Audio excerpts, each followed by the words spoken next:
Halo semua, kembali lagi di alur cerita film A4 Movie. Gimana kabar kalian hari ini? Semoga sehat selalu dan dimudahkan segala urusannya.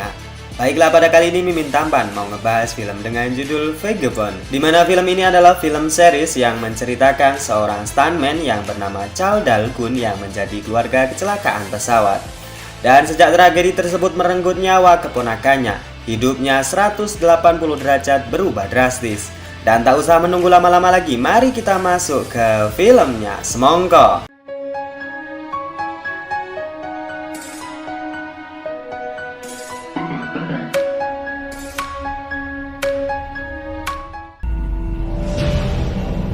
Film dibuka dengan memperlihatkan dua orang sniper yang sedang menunggu targetnya.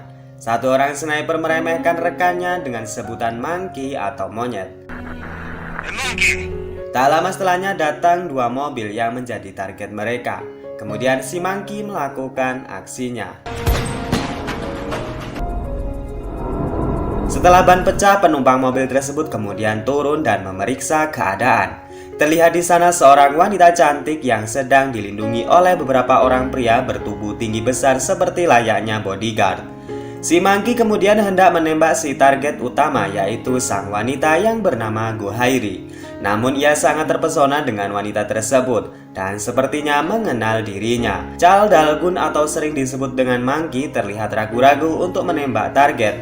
Padahal markas pusat dan temannya sudah memberikan instruksi untuk menembak. Namun kemudian 15 Agustus 2004, Charles Dalgun atau sering dipanggil Gun sedang mendaftar audisi agar bisa masuk sebagai aktor pembantu dalam sebuah film. Namun terlihat di sini ia sangat payah dalam melakukan aksi kungfunya.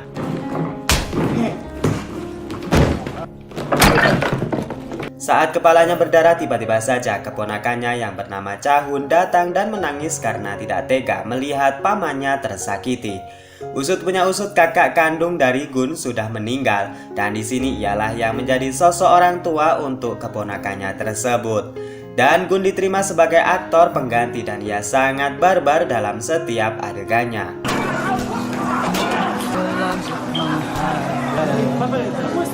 Di lain sisi, Gun tetap memiliki kewajiban sebagai orang tua asuh untuk keponakannya dan sudah makanan sehari-hari jika ia mengalami cedera di sana-sini.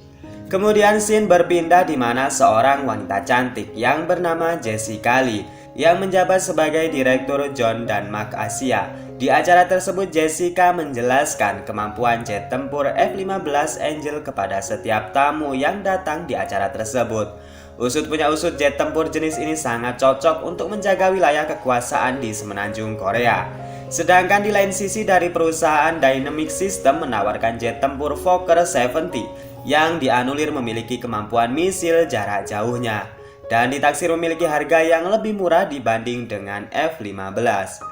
Di acara tersebut ternyata dihadiri langsung oleh Menteri Keamanan Nasional yang bernama Park Man-young.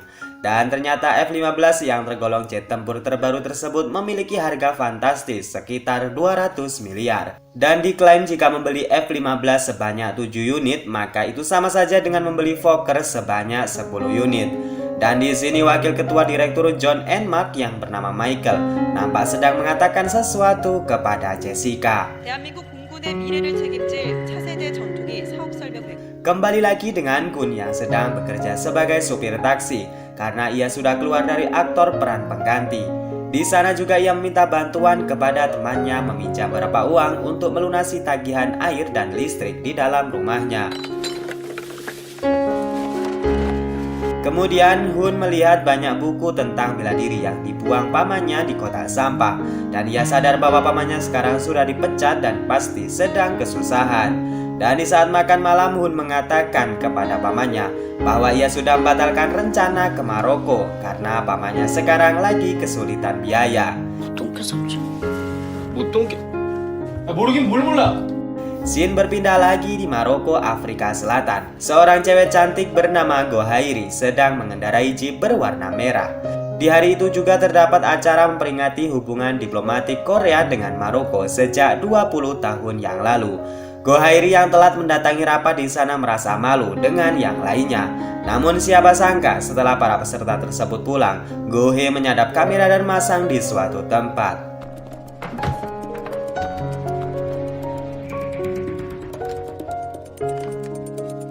Di lain sisi, Jessica Lee nampak kecewa saat menyadari bahwa penawaran tersebut akan terasa sangat susah, di mana pemerintah lebih condong untuk membeli Fokker 70 yang dinilai lebih bagus dan lebih murah. Dan terungkap bahwa ternyata rekan kerjanya yaitu Michael adalah mantan anggota CIA yang telah dipecat. Dan di sana mereka akan melakukan berbagai cara untuk memenangkan tender tersebut. Kembali ke Gun yang sedang membuatkan sarapan kepada ponakannya yang akan segera berangkat ke Maroko. Di sana Hun nampak kesal kepada pamannya sendiri yang membuat si paman tak mengerti dengan sikapnya. Berpindah di Portugal di mana Michael yang sedang diburu oleh 3 orang pria yang berniat akan menangkapnya. Di sana ia kemudian menelpon kepolisian Korea dan mengatakan bahwa pesawat yang menuju ke Maroko malam ini dengan nomor penerbangan B357 akan mengalami sebuah insiden kecelakaan. Flight B357 leaving to Morocco tonight. Namun belum saja laporan tersebut selesai, HP Michael tiba-tiba hang dan diretas oleh seseorang. Di lain sisi, Hun yang berangkat sendiri di bandara merasa iri karena teman-temannya diantar oleh keluarganya masing-masing, sedangkan ia hanya solo player. Usut punya usut, Hun ngambek dengan pamannya dikarenakan sepatunya yang sudah usang dan belum juga dibelikan yang baru oleh pamannya tersebut. Michael kembali menghubungi pihak polisi Korea dan mengatakan akan ada pembajakan pesawat dengan nomor penerbangan B357. Dan ternyata di dalam pesawat tersebut dinaiki oleh seorang pria yang mencurigakan dengan nama Rayman. Michael mengatakan ini adalah sindikat teroris. Namun keadaan tiba-tiba mencekam di mana terjadi kebakaran di pusat informasi kepolisian Korea. Dan poluan yang ditelepon Michael tadi tiba-tiba saja tewas sebelum ia mengatakan informasi tadi kepada komandannya. Sedangkan pesawat dengan kode penerbangan B357 yang akan dinaiki Hun dan para timnya akan segera berangkat. Dan si pria misterius juga nampak duduk di bagian belakang kursi pesawat. Kembali ke Michael di mana ia diculik sekelompok orang dan dicekoki minuman keras lalu ditembak di bagian kepalanya. Scene berpindah di dermaga Tangier, negara Maroko. Di bandara Go-hairi disapa oleh teman kantornya yang kebetulan sekali juga di sana yang mengatakan konsul mereka telah ditangkap oleh pihak intelijen karena kasus suap penyelundupan narkoboy. Lalu Go-hae mengabarkan kepada seseorang bahwa tugasnya sudah selesai untuk membunuh seseorang. Dan di sini kita menduga Go-hae lah yang telah membunuh Michael di malam itu. Si Raymond pria misterius kemudian menjalankan misinya. Raymond menuju ke toilet dan mengambil alat pembakar lalu pergi ke bagian mesin pesawat.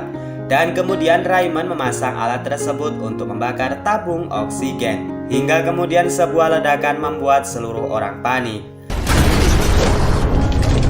Ledakan tadi menimbulkan sebuah lubang yang sangat besar dan pilot juga tidak bisa mengendalikan pesawat karena ia sudah menguncinya. Sedangkan penumpang mulai kehabisan oksigen. Dan di saat akhir-akhir pesawat akan jatuh, Hun mengirim sebuah pesan kepada pamannya bahwa ia sangat menyayangi pamannya tersebut.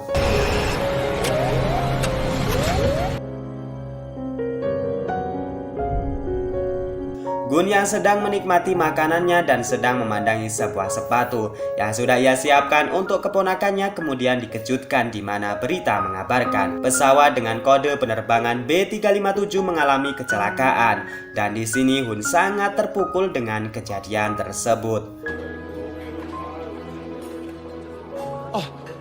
Perdana Menteri Korea mengklarifikasi bahwasanya pesawat yang mengalami kecelakaan tersebut adalah buatan Dynamic System atau perusahaan saingan dari John Mark. Dan apakah ada hubungan antara pihak Jessica Lee dan Michael dalam tragedi tersebut yang masih menjadi teka-teki dalam episode kali ini.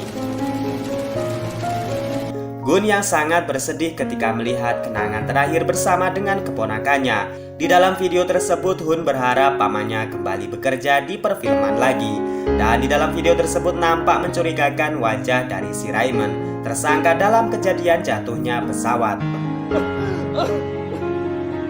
Kemudian di dalam pers, para keluarga korban pesawat meluapkan emosinya kepada perusahaan Dynamic System. Dan di sana juga dihadiri Jessica Lee bersama dengan anak buahnya, yang kita tahu merekalah dalang dibalik ini semua. Selain itu, Jessica juga mengunjungi persemayaman Michael yang terbunuh oleh pembunuh bayarannya sendiri. Usut punya usut, Michael tidak mau melakukan rencana busuk bersama dengan Jessica dan mencoba untuk melarikan diri ke Portugal, lalu menghubungi pihak kepolisian. Namun sayangnya, ia diburu anak buah suruhan Jessica sendiri, lalu ia dibunuh dengan cara kejam. Para korban kecelakaan pesawat yang datang ke Maroko kemudian disambut oleh Go Hairi dan rekannya sebagai perwakilan kedutaan besar Korea. Dan di saat Gun di dalam toilet, tak sengaja ia melihat si Raymond yang ia ketahui di dalam video saat Hun merekamnya. Dan kemudian saat Raymond keluar, buru-buru Gun mengejarnya dan kemudian inilah aksinya.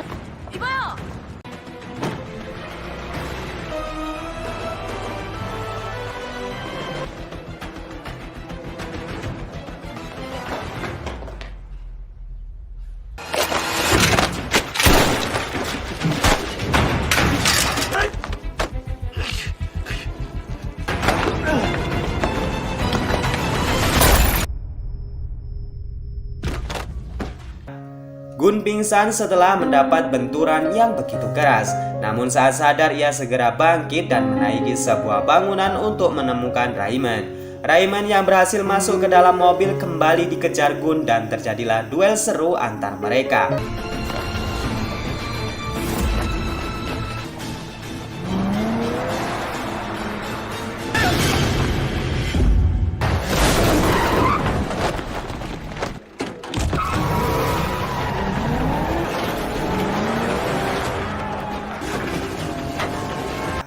Gun sempat berhasil mencekik Raymond, namun kemudian Raymond menambah laju mobil dan kemudian menabrakkan ke sebuah pagar yang membuat Gun terpental jauh.